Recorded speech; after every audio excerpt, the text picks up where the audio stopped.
Welcome back to the Arkopia show. Today I'm going to take a turn for the better. I've noticed lately I've been talking some hard, thought-provoking, real reality checks and truths. Some are very pessimistic and doom and gloomy. Today I'm going to talk about gratitude. So essentially, giving thanks to all of the good things that we have in this world and all the good things and technologies and items and things we can have to better our personal, responsible, preparedness type lives that weren't available in the past. And how many good things there literally are in this world that we often take for granted, myself included. From a preparedness mindset, like back in the day, my ancestors came to Canada, 100 years ago or more, and were pioneers of a new land. So they came over with essentially nothing and broke land and farmed it. Any tools that they needed, they had to blacksmith for themselves. They didn't have Amazon that could deliver anything they could possibly imagine that they might need within a week with free shipping. We have so many things today that we take advantage from. Like, for example, today my problem is not blacksmithing myself a new pair of needle nose pliers.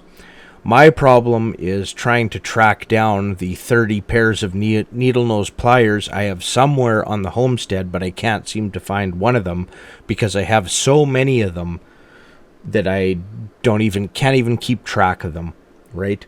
We all have every different tool for every different thing that you could possibly need, both cheap so we can afford it. It's kind of a disposable tool made in China, or a really expensive multi-generational tool probably also made in China that we spent some more money on, but we know what we're doing when we're purchasing the certain things that we need. We have so many options. It's never been easier to get more set up and get the things that we need or think that we need to maintain the quality of life that we currently have or think we need to have today than any other time in human history. So it's just to get into it, like my greenhouse, somebody invented twin wall 8 mil polycarbonate that diffuses light. It lasts like 25 years with a 10-year warranty, made in China, of course. And with that polycarbonate, I didn't have to angle like glass glazing because the light refracts instead of reflects. What a beautiful product. Without that product, I wouldn't be able to design my passive solar stuff in a certain way. And I'm able to order that and get it shipped to my local shipping people and go pick it up. And I can use those resources. Like, who invented this new insulation, cellulose insulation or styrofoam insulation? Who had the brains to put these things together and create a product and create production facilities and create a business and figure out all the kinks and manufacture it and figure out how to manufacture it for a price that's more affordable? Wow. Thank you, all of you individuals, you smart innovators, you hard workers that put all these things together and made these products and services and systems that are making my life incredibly easy. If there's a part I need for something, today I was doing my rainwater collection thing, and there is clamps and fittings and bulkhead fittings and 90 degrees and T fittings and anything I needed. Some things weren't locally and I have to wait for parts. Some of them came in. Some of them took a week for shipping. I'm not complaining about a week shipping. Like, back in the olden days, like, if you didn't have a part, back in the pioneer days, there's no vessel. You can't buy a used IBC tote for $100, food grade IBC tote. There's no totes available. For collecting rainwater, they couldn't collect rainwater. They like hand dug a well, and somebody invented a hand pump that made their lives incredibly better. So they hand dig a well or whatever and put a hand pump, and they could pump up water. Wow. Somebody invented this hand pump. Can you imagine? Somebody had the thought, sat there and innovated and figured out how to manufacture these things, and then manufacture them in volume and get the price down where people could afford them, and everybody's lives got better. The one of the wood cook stoves that I got is an old McCleary wood cook stove. My grandma, who is passed now, she would have been about 95 years old if she was still alive. I remember her saying that when she was 9 years old on the homestead in Saskatchewan, Canada, that she remembers when her dad bought from the local hardware store this McCleary wood stove, and my grandma at 9 years old remembered when it was delivered from that hardware store and they put it in their house, and that drastically increased their quality of life. A wood cook stove. You can put sticks of wood in it. It has multiple burners for cooking food, regulating the temperature, an oven with a working thermostat. All of this stuff still works. It's just a quality piece of equipment. A bread warmer on the top. Wow, the increase in quality of life, the ease that made, that their lives is just incredible. And this is 80 plus year old piece of equipment that I salvaged out of my ancestors' old farmstead that's kind of decrepit. I got it, I cleaned this thing up, and I'm going to use this thing. It's just innovated. Somebody put this together, just cast metal and enamel, and it's just beautiful. It does, all the thermostats work on this thing. How much better is that making my life today? An incredible amount, right? Who invented solar panels? Like, who thought that, there's the sun up there, it creates energy, and, my thinking is it creates heat energy. It's warm when you're in the sun. So you do passive solar designs and greenhouses and things, but who thought that you could convert sun energy into electricity? Like, somebody had to innovate and figure these things out. And now panels so efficient and factories so efficient in China that they are manufacturing these things where you can get solar panels for 60 cents a watt. Like, I just got they're 450 watt panels for $300. What? Are you kidding me? Like, with the shipping from overseas, the innovation that came with these things, and I put up one of these panels and it creates 450 watts. And if you put up 10 of them, it creates 4,500 watts. 10 of them is only $3,000. That's what a Honda generator of the same wattage costs, is $3,000, and I can have energy for free. Who created, like, first lead acid batteries? Like, thank you for storing energy for short term in smaller amounts. And then who decided that, hey, let's see if these other elements store energy? Lithium. Lithium, it works better, it's lighter, it lasts longer, you can fully discharge the battery. Like, thank you. These individuals, these companies, these corporations. Like, a corporation is just an individual or group of individuals. It's just an entity, essentially, for limited liability and government and taxes bullshit and everything. But all of these innovative individuals, hardworking people that innovated all these things, brought the price down and the quality up, and it extremely increases my life.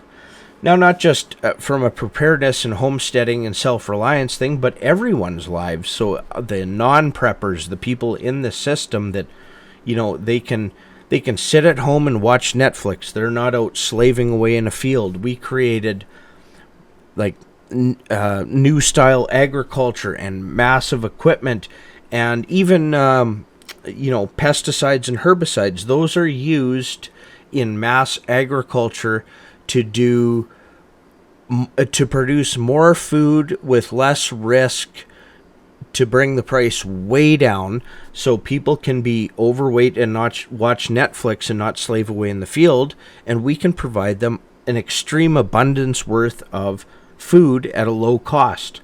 So like pesticides and herbicides, it's better to eat organic, but we can't feed the current world. Everybody can't sit around watch Netflix eating popcorn and have organic corn. These innovations came to feed the world, to make everybody's lives, or the attempt to make everybody's lives better. And for the most part, they did. People complain about rich people and billionaires and things like that. Like Jeff Bezos, he risked with the invention of the internet, doing an online bookstore, expanding to other products. When people talk bad about Amazon, for my business, that's I manufacture a product and then I try to get it to market. And I went around to small mom and pop stores and tried to convince them to take a display pack and things, and then sales are what they are, not a lot. But with Amazon, I can get it to people with much less shipping costs than even me sending it from myself, with much less margin than a mom and pop retail store requires.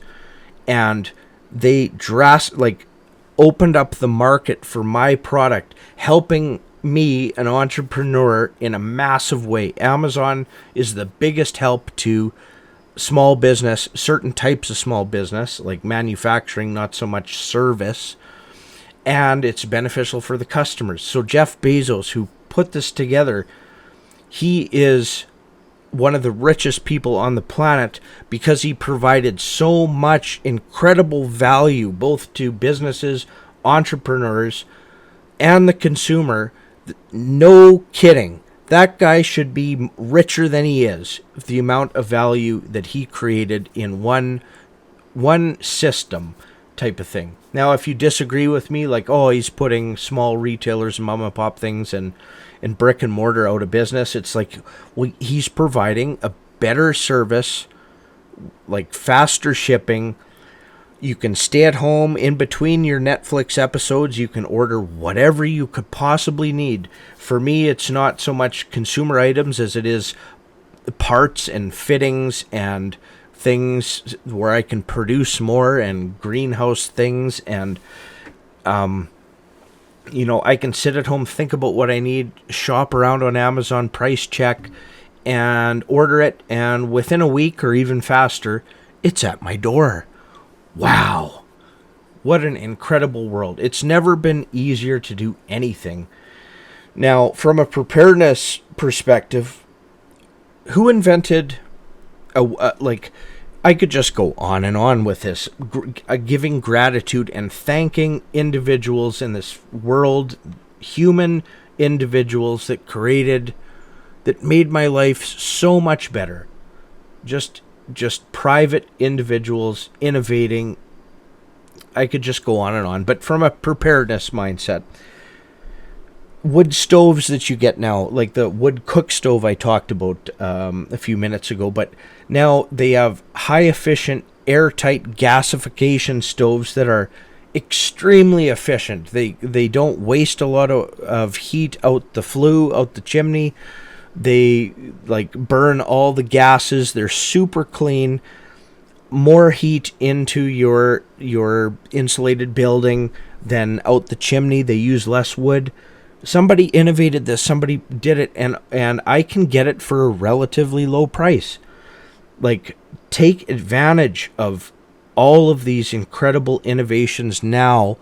The price is inexpensive. The price is, and the product is high quality. The quality doesn't reflect the price. It should be a much higher price for some of these things.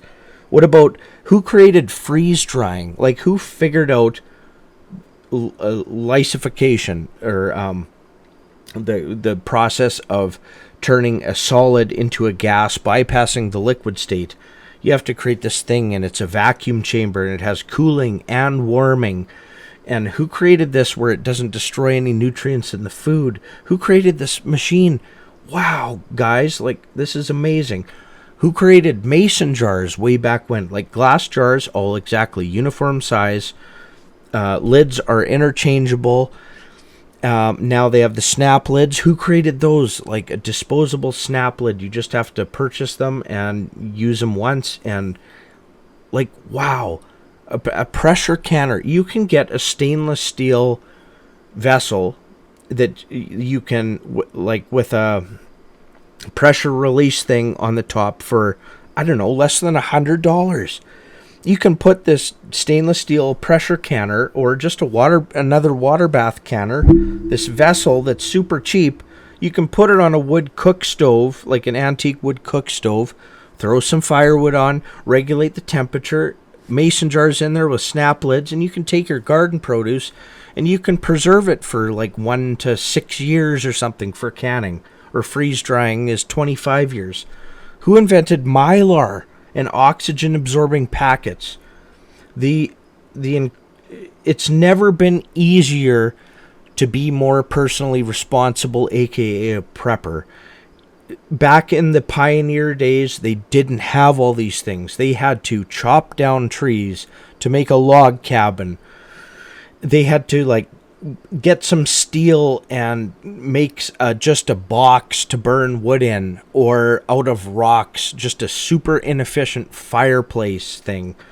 Like, if the biggest things they spent money on was maybe a wood cook stove, maybe a cast iron pot that somebody else had to create, like somebody was smart enough to figure out cast iron and then mold it into a pot that you could hang over the fire with a lid.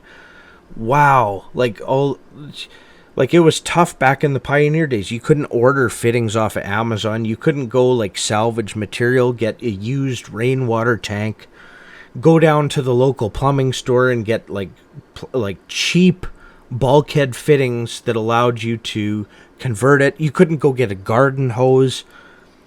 Like, it's never been more easy to be preparedness and self-sufficient and better the world and better your own life and better the planet.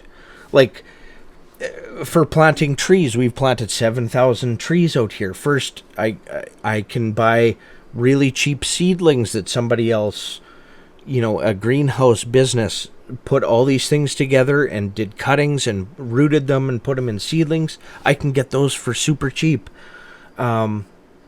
Plastic mulch, rolls of 330 feet long or 500 foot long by 4 foot wide plastic mulch, and the machine and the tractor and the fuel for the tractor. I can plant thousands and thousands and thousands of trees, keep them watered, everyone survives for a very minimal cost. Back in the day, it's like you can't do that. You can't go, there's no other business, or you can't go buy seedlings. They don't have plastic mulch. They don't have a plastic mulch machine. Maybe they didn't even have tractors at that time. You had to do it all by horse.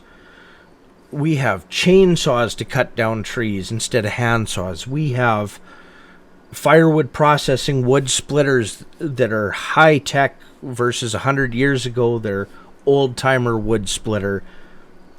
It's never been easier. Now, most people in society,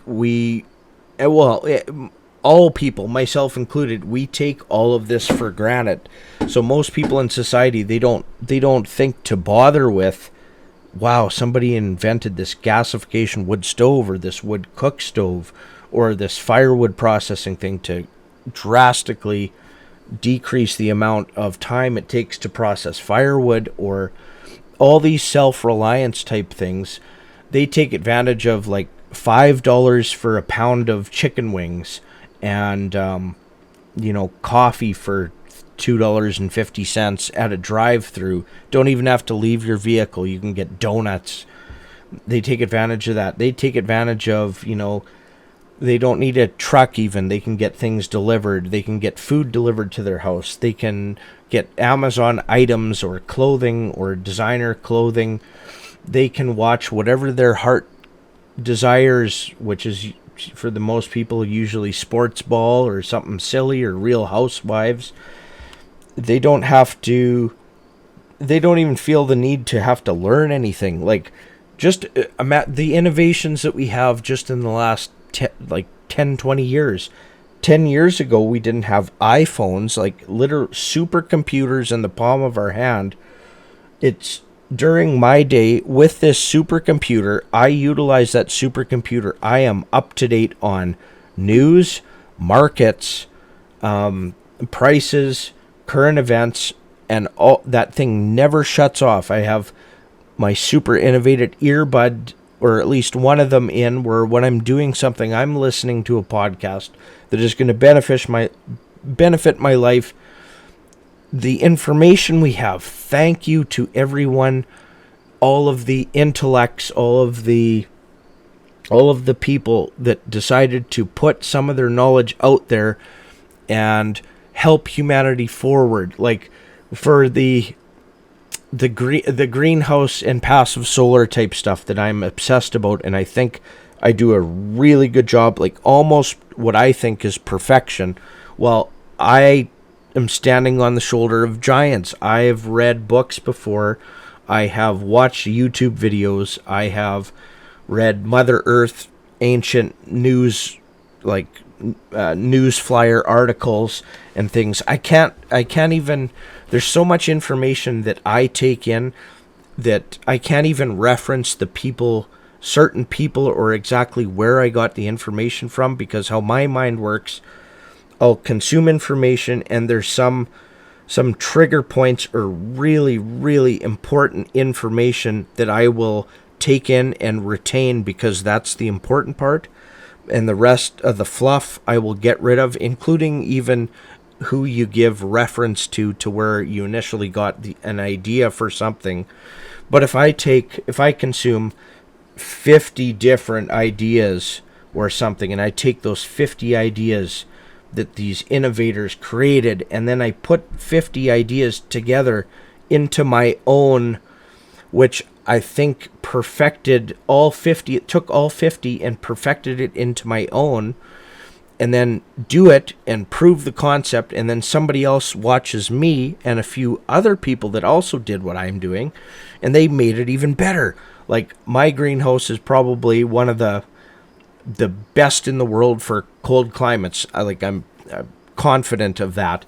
But somebody might have some idea that I haven't even thought about yet, right? And as I do it, I'll even make changes myself and then try to share that, and then you can view that information and then do an even better one.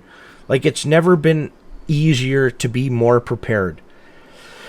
So instead of being a pessimist all the time, really appreciate what the knowledge that we have, the items that we have, the resources we have available, the low cost relatively. Like, if you had to somehow make your own, I don't know, garden hose, how are you going to make your own garden hose? Or you can go to your local store and pay whatever it is, $30, $50, and complain about that it's $30, but $30, are you going to make a garden hose for $30? What about kids' underwear? Are you going to sew up fabric, pure cotton fabric, in a design with a picture that the kids might like for, $24 for a 10-pack of kids' underwear? Back in the day, they had to get fabric from somewhere, that somebody had to create fabric, and that cloth diapers. With my kids, I was able to get inexpensive disposable diapers, and that incredibly made my life better. It's like the disposable diapers were so inexpensive that it wasn't even worth getting cloth diapers and dealing, and just the washing. It's more expensive to do cloth diapers, and a pain in the butt. Like, wow, the innovations that humanity has created, it's incredible.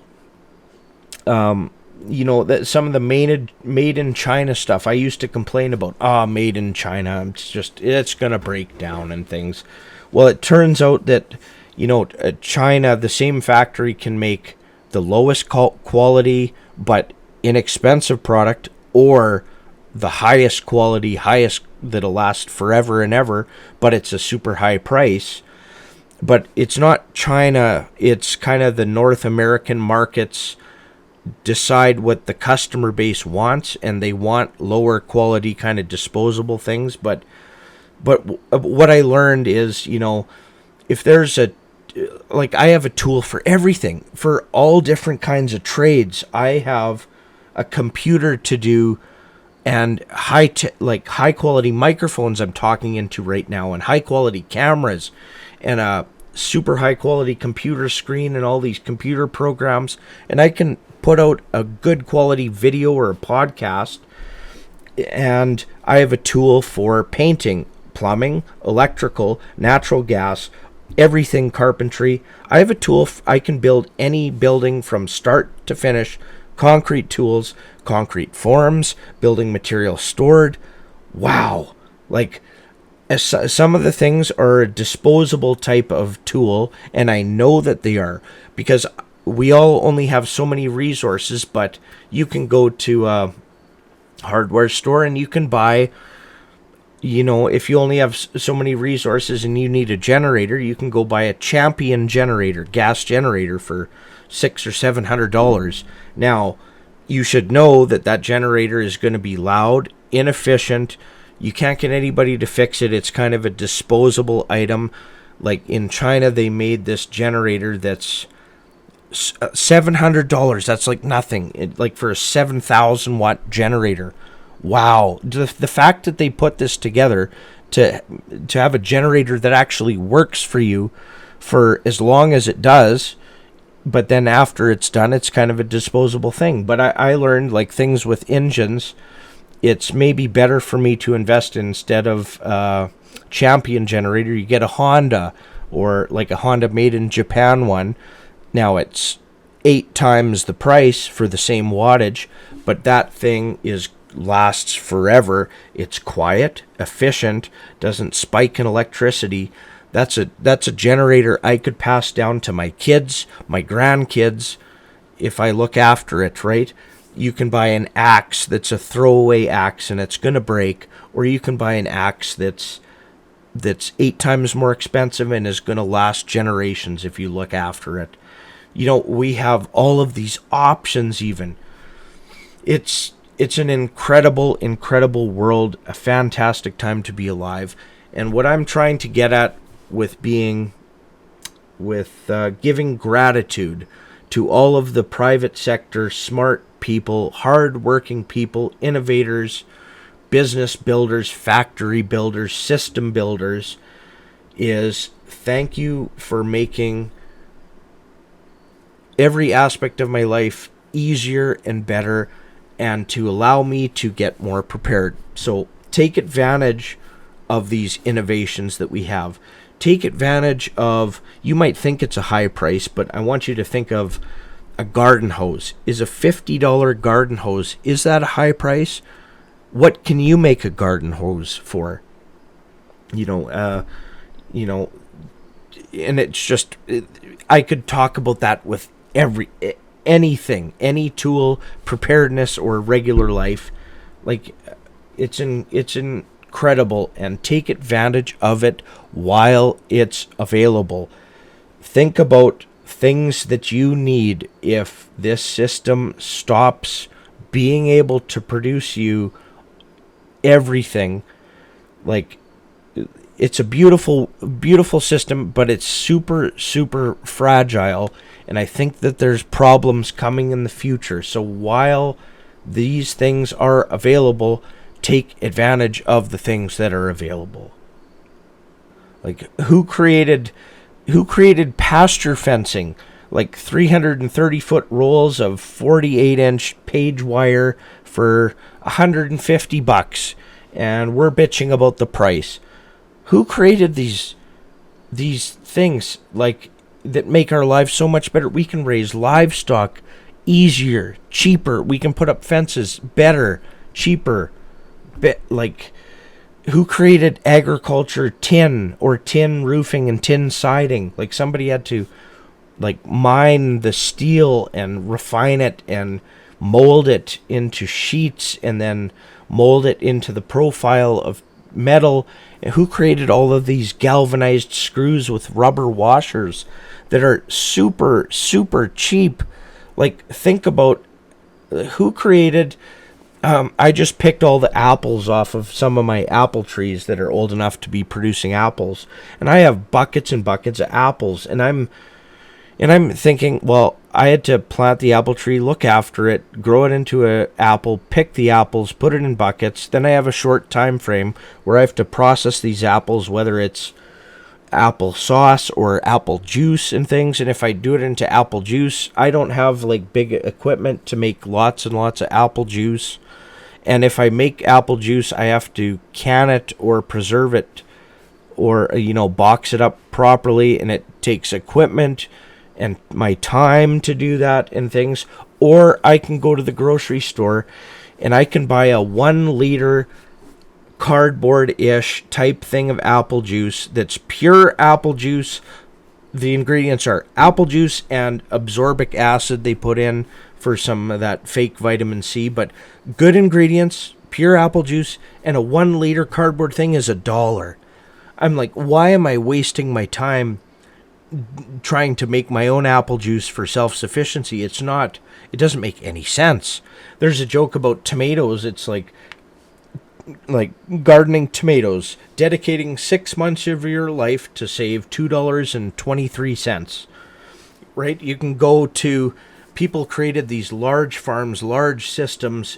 Like, you can get a glass jar that's sealed up, lasts multiple years of, a tomato sauce or pasta sauce or whatever your heart desires, pizza sauce, marinara sauce, tomato paste, for an extremely low price.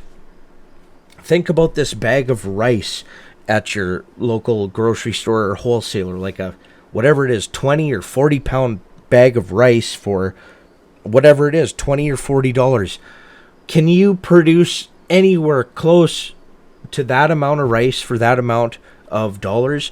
Not even close. Extreme value. The systems that so many innovative and hardworking other people put in place to be able to do it on a larger scale, a large enough scale that they can figure out assembly lines and factory floors and quality control and bagging equipment and consistency and efficiency, bringing the price way down and the quality way up. Take advantage of that stuff.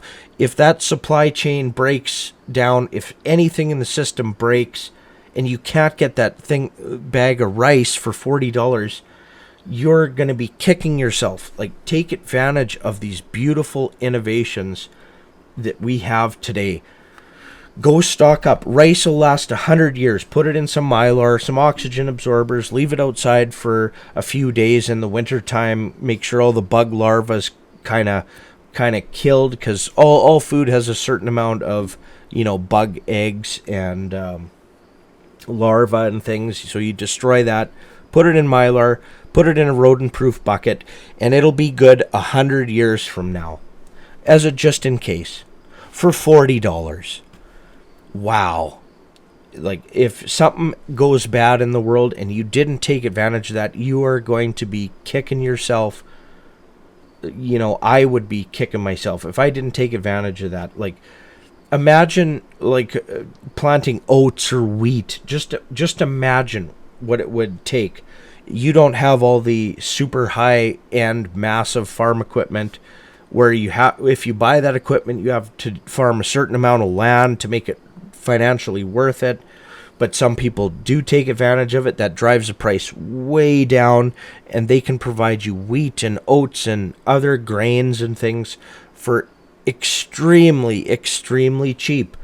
Imagine without that equipment, you trying to hand plant, some oats. First, you have to get some seed wheat or seed oats, and you try to plant it, rake it in, hope that it rains. It comes up. Maybe you don't have any chemicals or pesticides, so there's going to be weed problems in there. Things, and then you have to cut it down and break your back by hand, put it in piles, let it dry, knock off all the wheat kernels and oats and chaff, and then, try to crush it and make flour out of it, or roll the oats. How are you going to roll oats to make quick oats in the morning? Like, it's incredible. Take advantage of everything that is currently available today. I'm telling you, like, for how pessimistic I am for the outlook on the world and problems that we faced and how fragile it is, while these things are available, I am taking advantage of it, and you should be too. Okay, little different feeling and ambiance than my latest podcast, which the last few ones I debated on even posting, because it's really thought-provoking, controversial-ish, theoretical ideas that I've been mulling over in my head. That sounds very pessimistic, but it's a realist concept thing, and I needed to change pace, and I was thinking about this. I don't listen to a lot of up-to-date music, but I turned on the radio and there was a couple songs and I was getting into it, and I was just thinking about the good things that are making my life incredibly better and making things much, much easier for me to get ready for some of the bad things that I think are going to be coming in the future. So, giving gratitude. If you're an entrepreneur, an innovator, a hard worker, if you produce value in this world for others, if you, thank you, everyone doing that. It's amazing. Feel good about it. Making the world a better place. Helping the environment, helping humans, leaving this world better than when you came into it, making everyone else's lives better, making their lives so much better that they can dedicate their time to, hopefully, instead of watching Netflix, to dedicate their time to work on other innovations and other hard work and make the world better in their own way. And what a beautiful thing. And that's what I've been... that's what's in my head, and I had to put it out there because it's such a doom and gloomy type scenario and world, and I can get into that doom loop. Thought-provoking, get your mind working, scare you a little bit. Maybe scaring some people will... The odd person, that's what they needed to hear to kick their butt in gear, and maybe that's a life-saving thing for them to hear.